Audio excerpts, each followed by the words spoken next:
show you how to make a knit stitch today. And I also have some important tips for beginners that will help you avoid frustration on your knitting journey, and I'll talk you through those at the end once we feel more comfortable making this stitch.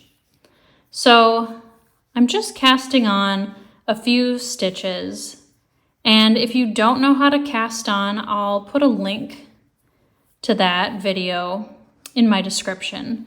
But this is my cast on edge, and if you are doing a pattern, this is not your first row. Your first row will be when we start knitting. So turn your work like this, and we don't want to be working with the tail end of the yarn, so just make sure that's off to the side.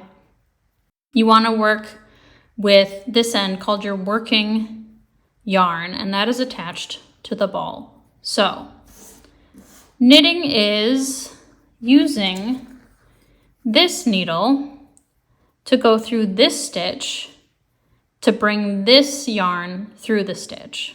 So what we do is we stick the needle up through this stitch, and then you're going to wrap this yarn around that needle and you pull it through like that.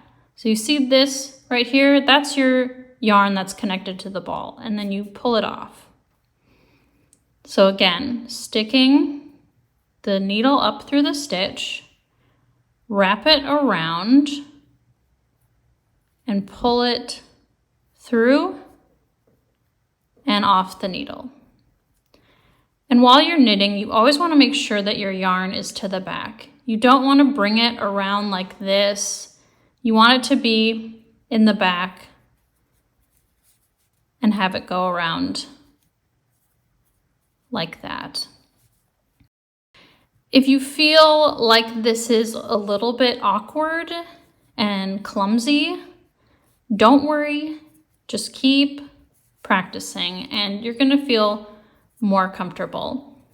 So I know I said I had some tips for you, but first I wanted to mention that this is actually called English knitting, and this is the method I prefer, but there is another way to do it, and I want you to see what that looks like for a few reasons.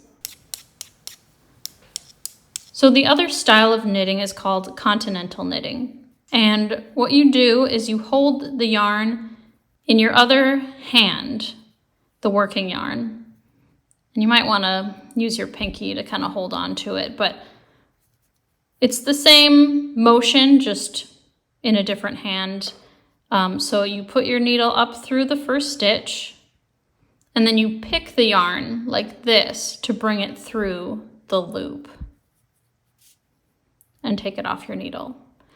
And there are a few reasons why you should learn to do both styles. This is not my favorite style, but I like having it because if I'm working on something big like a blanket and I'm just doing lots and lots of knit stitches, it's nice to switch back and forth because your hands can get kind of tired.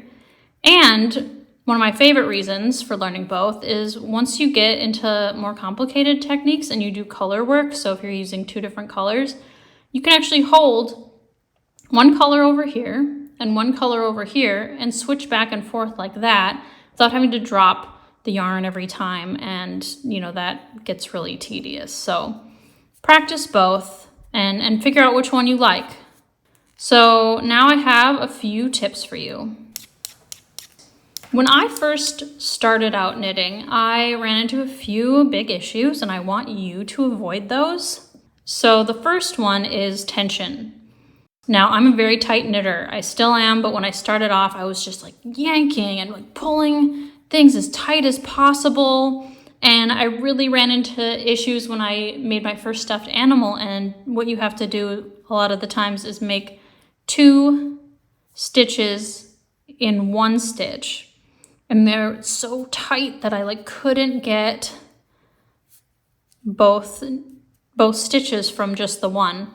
So you want to make sure that you have a little bit of a loose grip when it comes to knitting. Don't pull anything too tight, and conversely, don't make it like these big loopy stitches either like that. I mean, that is just gonna look terrible. My second tip is to use a row counter. This is super important because you want to keep track of where you are in your pattern, and you need to make a habit of clicking it every single time you're done with a row.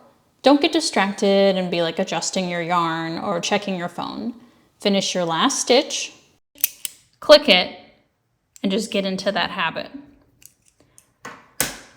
Now my last tip might be the most important because it really drove me crazy. I didn't know what I was doing at the end of a row, and I kept making my knits bigger and bigger because I was accidentally adding a stitch at the end, and I'll show you what I was doing.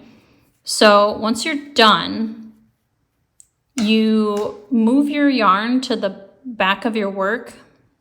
But, okay, so what I was doing was I was finishing and moving my yarn and then turning my work. So I'd move my yarn to the back, and did you see what happened? See these 2 stitches? That should just be 1 stitch right there. So when I was moving this to the back, I was creating 1 extra stitch. So what you want to do is finish, turn your work, and then instead of going this way, you want to go around this way, because there you have just the 1 stitch. So I hope that made sense. If you pull on it, you can see which is the correct stitch because it tenses up. So there you go. Now you're ready to knit. If you found this video helpful, please like and subscribe to my channel and comment below on what you're working on.